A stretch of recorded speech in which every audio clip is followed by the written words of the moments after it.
कल रात पूरे भारत में हंगामा हो गया क्योंकि इंडियन गवर्नमेंट ने 59 चाइनीज ऐप्स को, चाहे वो गूगल का प्ले स्टोर हो या एप्पल का जो है ऐप स्टोर हो, सारे जगह से बैन कर दिया इंडियन गवर्नमेंट ने 59 चाइनीज ऐप्स को। देखिए 10 बजे के आसपास आपके जो ministry of electronics and information technology के जो मिनिस्टर हैं रविशंकर प्रसाद, उन्होंने ये ट्वीट किया था कि लोगों के लिए, लोगों की डेटा और प्राइवेसी को प्रोटेक्ट करने के लिए, भारत के लोगों के लिए और भारत के लिए सेफ्टी, सिक्योरिटी, डिफेंस, सॉवरेंटी और इंटीग्रिटी जो है इंडिया का, उसको मेंटेन करने के लिए गवर्नमेंट ने 59 ऐप्स को जो है, मोबाइल ऐप्स को बैन किया है। अब यहाँ पे चाइनीज़ नहीं लिखेंगे क्योंकि गवर्नमेंट जो कर रही है वो एक्ट से कर रही है, इंफॉर्मेशन टेक्नोलॉजी एक्ट से कर रही है, उसमें चाइनीज़ नहीं मेंशन कर सकते। लेकिन हमें पता है कि ये जो किया गया है ये गलवान के रिएक्शन में खास करके किया गया है। अब यहाँ पे सारी जगह की जो बातें हुई, तरह तरह की बातें हुई, लेकिन उसमें एक क्वेश्चन उठा कि आपने 59 ऐप को जो है बैन किया, उसमें से कई ऐप तो बिल्कुल मतलब कम पॉपुलर थे फिर भी बैन किया, लेकिन ऐसा क्या हुआ कि आपने पबजी को और जूम को बैन नहीं किया? पबजी एक गेमिंग ऐप है, जूम एक वीडियो कॉलिंग का ऐप है, ये बहुत ज़्यादा पॉपुलर है, इंडिया में इनका बहुत बड़ा मार्केट है, उसको बैन नहीं किया। तो ये लोगों की जो आई डिमांड और ये क्वेश्चन आया उसका आंसर नहीं मिला लोगों को। इनफैक्ट लोगों ने ये बोला कि देखिए 59 की लिस्ट में आपने 2 चाइनीज गेम्स को तो बैन किया ही है। क्लैश ऑफ किंग्स देख रहे हैं 7 नंबर पे, क्लैश ऑफ किंग्स, और 59 पे देखिए, 58 पे देखिए मोबाइल लेजेंड्स, इन दोनों को बैन किया, लेकिन पबजी को बैन नहीं किया, जो कि ऐसे भी उसको खेलना वगैरह जो है कई बार खतरनाक होता है। तो आप इस चीज़ को समझिए। सबसे पहले आप पबजी को क्यों बैन नहीं किया गया ये चीज़ समझिए। एक रीजन जो है, पहला रीजन वो थोड़ा हमारा एस्टिमेशन है, अजम्पशन है, लेकिन वो एक रैशनल अजम्पशन है। देखिए ये बैन ऐसे रैंडमली नहीं किया गया है, इसके लिए आपकी जो सिक्योरिटी और इंडियन इंटेलिजेंस एजेंसीज हैं उन्होंने स्क्रीनिंग की थी। गलवान के रिएक्शन में अगर हुआ होगा तो देखिए गलवान को तो 15 दिन हो गए, तो 15 दिन तो हाथ पे हाथ ये लोग रख के बैठे नहीं थे, तो ऑब्वियसली इन लोगों ने चेक किया था, सब कुछ अच्छे से देखा था, एस्टिमेशन किया, तो उन्हीं को पहले रेड फ्लैग किया गया था। पहले भी 50 से ऊपर ऐप को रेड फ्लैग किया गया था कि वो डेटा वगैरह के मामले में जो है चाइनीज़ गवर्नमेंट के पास जा सकती है। इनफैक्ट मतलब पीपल्स लिबरेशन आर्मी वो डेटा को यूज़ कर सकती है। तो टोटल जो 59 चाइनीज़ ऐप बैन हुए उनकी स्क्रीनिंग की गई थी, और ऑब्वियसली गवर्नमेंट तो देखिए बुद्धू है नहीं, पबजी बहुत पॉपुलर है, अगर उसको बैन नहीं किया तो देखा होगा कि नहीं इससे खतरा नहीं है, सिक्योरिटी थ्रेट नहीं है, तभी नहीं किया इसको। क्योंकि जब आप गवर्नमेंट का नोटिफिकेशन देखेंगे जो कि रात के 9 बजे के आसपास आया था रविशंकर प्रसाद के ट्वीट से थोड़ा पहले, तो वहाँ 59 ऐप की जो मैंने लिस्ट दिखाई थी, साथ में ये भी लिखा हुआ था कि ये जो ऐप हैं जो डेटा लेते हैं, माइनिंग करते हैं, उसकी डेटा की खुदाई करते हैं, उससे मतलब अपना डेरिवेशन करना, प्रोफाइलिंग करते हैं, वो कंट्री के, आपके इंडिया की नेशनल सिक्योरिटी और डिफेंस के लिए खतरा है, और एट द लास्ट वो आपकी सॉवरेंटी मतलब संप्रभुता और इंटेग्रिटी के लिए खतरा है। इसीलिए हमने ये एक्शन नहीं लिया। उसमें पबजी नहीं आया, तो पहला एस्टिमेशन ये है कि पबजी जो है आपकी नेशनल सिक्योरिटी के लिए थ्रेट नहीं है। इसका डेटा हो सकता है कि चाइना में स्टोर नहीं होता होगा, ये लेकिन हमारा एस्टिमेशन है, ठीक है। दूसरा जो रीज़न है वो रियल रीज़न है, एक्चुअल रीज़न है, जो कि हम जानते हैं, और उस रियल रीजन को समझने के लिए हमें पबजी को समझना पड़ेगा। क्या पबजी एंटायरली चाइनीज़ है? देखिए पबजी जो है 2017 में ये गेम बनाया गया था, इसका नाम है प्लेयर्स अननोन बैटल ग्राउंड, ठीक है। इसकी जो कंपनी है उस कंपनी का नाम है पबजी कॉरपोरेशन, और उसके ऊपर जो कंपनी है वो साउथ कोरियन कंपनी है। देखिए चाइनीज़ कंपनी नहीं है उसके ऊपर, साउथ कोरियन कंपनी है जिसका नाम है ब्लू होल। ब्लू व्हेल मत याद रखिएगा, सुसाइड वाला, ओके। ब्लू होल नाम है, ये साउथ कोरियन कंपनी है।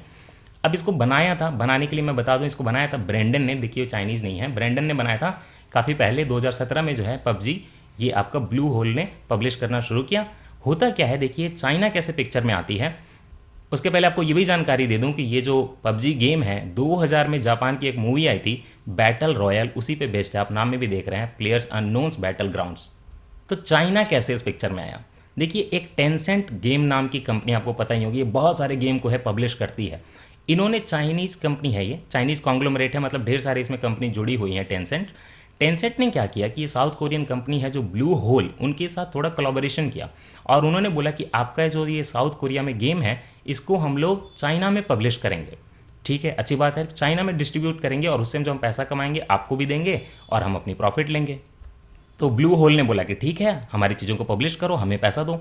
लेकिन उसके बाद देखिए क्या होता है, जब ये चाइनीज़ गवर्नमेंट के पास ये जाता है गेम, वो देखती है तो बोलती है कि बहुत वायलेंट है, हमारे कल्चर के खिलाफ है, तो हम आपको जो ये गेम पे बैन लगा देंगे। चाइनीज़ गवर्नमेंट ने बोला कि हम बैन लगा देंगे। चाइना तो एक्सपर्ट है, गूगल हो और कई भी चीज़ें हो, व्हाट्सएप हो, सब पे बैन लगाने में, बस उनकी चीज़ें जो है हमारे पास चलनी चाहिए, हमारी तो, और या अमेरिकन तो सारी बैन होनी चाहिए वहाँ पे। एनीवे, तो टेंसेंट गेम ने क्या किया, चूंकि वो चाइनीज़ कॉन्ग्लोमरेट है, चाइना की कंपनी, तो वो गवर्नमेंट के सामने झुक गई है ना, और उन्होंने बोला कि ठीक है हम इसमें थोड़ा सा चेंज करेंगे, आप हमें राइट दीजिए कि चाइना में हम इस कंपनी को, मतलब इस प्रोडक्ट को, पबजी को, गेम फॉर पीस के नाम से पब्लिश करेंगे। तो गवर्नमेंट ने बोला कि ठीक है, लेकिन ओनली टेंसेंट गेम इसको पब्लिश करेगा क्योंकि हमारे कंट्री की जो है वो कंपनी है, और इस तरह से चाइना में उस पर जो है रेस्ट्रिक्शन नहीं लगा। इसके अलावा बाद में कंपनी ने इसको वर्ल्ड वाइड डिस्ट्रीब्यूशन करना शुरू किया। मतलब पबजी कंपनी है, ब्लू होल के नीचे वो साउथ कोरियन कंपनी है, जो इसका पब्लिकेशन कर रहा है, डिस्ट्रीब्यूशन कर रहा है, वो चाइनीज कंपनी टेंसेंट कर रही है। इनफैक्ट आप देखिए चाइना में भी इसका नाम है, क्या है, गेम फॉर पीस। आपके साउथ कोरिया में भी इसका डिफरेंट नाम है उनके कल्चर के हिसाब से, ककाओ। इंडियन लोगों ने लेकिन उस पर कोई आपत्ति नहीं जताई, फट से गेम को अपना लिया, एडिक्टेड भी हो गए। एक सर्वे किया गया तो उसका रिजल्ट भी मैं बताऊंगा आपको। सर्वे जब किया गया तो इंडियन लोगों ने ये बोला कि हम इसलिए गेम खेलते हैं क्योंकि ये बहुत ज़्यादा पॉपुलर है, और दूसरा हमारे पास कोई अल्टरनेटिव नहीं है। और उन्होंने साथ में ये भी बोला कि 40 to 50% लोग जो है वो गेम खेलने के बाद इसके लिए एडिक्ट हो जाते हैं। तो ये सब तो देखिए सोशियो इकोनॉमिक सोशल रीजन्स है, उस पर मत जाइए एडिक्शन वगैरह पे, साइकोलॉजिकल पे, आप बस फैक्ट पे जाइए। अब यहाँ पे आपके ये क्वेश्चन उठता है कि ठीक है, अब जो ये कोलैबोरेशन हुआ था तो पब्लिकेशन का बात हुआ, तो क्या कुछ स्टेक भी लिया है ब्लू होल में टेंसेंट ने? हाँ, स्टेक लिया है, लेकिन ओनली 10% स्टेक होल्ड है। साथ ही साथ आप ये भी जानिए कि साउथ कोरिया की ये कंपनी है और साउथ कोरिया के साथ हमारे अच्छे रिलेशन है, तो इस बीच में ऑब्वियसली गवर्नमेंट ने वहाँ सब कुछ चेक, फैक्ट वगैरह चेक किया होगा कि आप डेटा वगैरह कहाँ स्टोर करते हो और उसका क्या यूज़ करते हो, डेटा माइनिंग कैसे करते हो।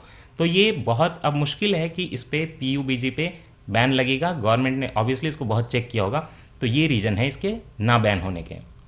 अब नेक्स्ट टॉपिक ये है कि जूम ऐप क्यों बैन नहीं हुआ, ये वीडियो कॉलिंग ऐप क्यों नहीं बैन हुआ। तो इसका सीधा सा जवाब है कि जूम ऐप जो है, जूम जो इसके पीछे कंपनी है, जूम कॉर्पोरेशन, वो चाइनीज़ कंपनी है ही नहीं, वो अमेरिकन कंपनी है। जूम कम्युनिकेशन इसकी कंपनी है और इसका हेडक्वार्टर जो देखिए कैलिफोर्निया में है ना, मतलब USA में है। अब लोगों को यहाँ पे क्या प्रॉब्लम होती है कि इसके जो CEO हैं, है ना, चीफ एग्जीक्यूटिव ऑफिसर जो हैं, वो हैं एरिक युवान, और इनको देख के लोगों को लगता है कि चाइनीज़ है। सही बात है, एरिक युवान देखिए चाइनीज़ नहीं है, वो चाइनीज़ अमेरिकन है। उन्होंने इनफैक्ट USA की सिटीजनशिप ले लिया, वो चाइना के सिटीजन नहीं रहे। अब इतना ही नहीं, एक बार एक्चुअली इशू हो गया था। इशू ये हुआ था कि इनका थोड़ा डेटा वगैरह का प्रॉब्लम आ गया, तो लोग बोल रहे थे कि आपका डेटा सेंटर जो है चाइना में है। तो उन्होंने क्या किया, इसके लिए डेटा की उन्होंने बोला कि ये मिसकन्फिग्रेशन था, थोड़ा सा इशू आया था, टेम्पररी था, हमने उसको सॉल्व कर लिया है।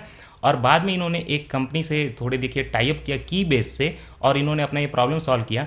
अब जूम ऐप में भी, वीडियो कॉलिंग ऐप में भी देखिए एक जो एंड टू एंड एनक्रिप्शन जो आपके व्हाट्सएप वगैरह में है वो डाल दिया गया है, तो डेटा मानी जाती है कि यहाँ पे सेफ सिक्योर है, आपको कोई खतरा नहीं है। हेडक्वार्टर इनफैक्ट कंपनी का कैलिफोर्निया में है। दूसरा ये क्वेश्चन है कि, और भी क्वेश्चन है देखिए, पहले तो एक प्रॉब्लम है फिर कि इनका जो वर्क फोर्स है, मतलब जो इनके वर्कर्स हैं वो मोस्टली चाइनीज़ हैं, लेकिन हेडक्वार्टर आपका USA में है, तो खतरा नहीं है, वर्कर्स तो कहीं के भी हो सकते हैं। दूसरा ये इशू हुआ था कि आपको पता होगा कि चाइना में एक प्रोटेस्ट हुआ था तियानमेन स्क्वायर पे, चाइनीज़ गवर्नमेंट मतलब कम्युनिस्ट गवर्नमेंट के खिलाफ प्रो डेमोक्रेसी जो था वो प्रोटेस्ट हुआ था। इसमें क्या हुआ कि कुछ लोग जो थे चाइना के, वो तियानमेन स्क्वायर वगैरह के सपोर्ट में बोल रहे थे उस प्रोटेस्ट के बारे में। तो इस कंपनी ने क्या किया, जूम ऐप ने उन लोगों को बैन कर दिया।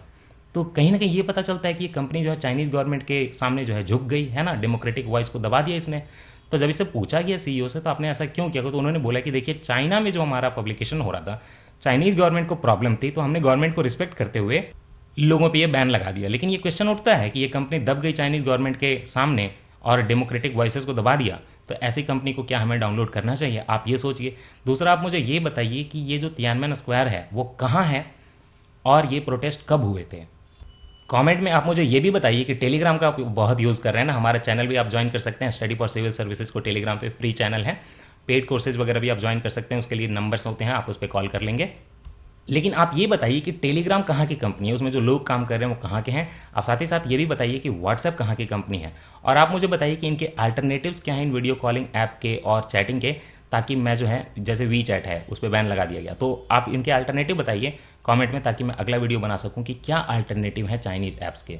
तो बस आपको इतना ही बताना था। आपको ये इशू समझ में आ गया होगा कि जूम ऐप को या फिर PUBG को क्यों बैन नहीं किया गया। तो आप जो है ये बाकी लोगों को भी बताइए कि क्यों बैन नहीं किया गया है। बस इतना ही, आपका बहुत बहुत शुक्रिया। पेड ग्रुप के लिए आप देखिए इन 2 नंबर्स पे कॉल कर सकते हैं, सारे इन एग्जाम की तैयारी कराई जाती है, और स्टडी फॉर सिविल सर्विसेज को आप टेलीग्राम पे ज्वाइन कर लें। अगर आपको वीडियो अच्छा लगा हो तो इसको लाइक करिए, कमेंट करके सारी चीज़ें बताइए, इसको डिस्कस भी करिए और शेयर करिए अपने फ्रेंड्स के साथ। और साथ ही साथ इस वीडियो के बीच में ही आप चैनल को सब्सक्राइब कर लीजिए प्लीज़।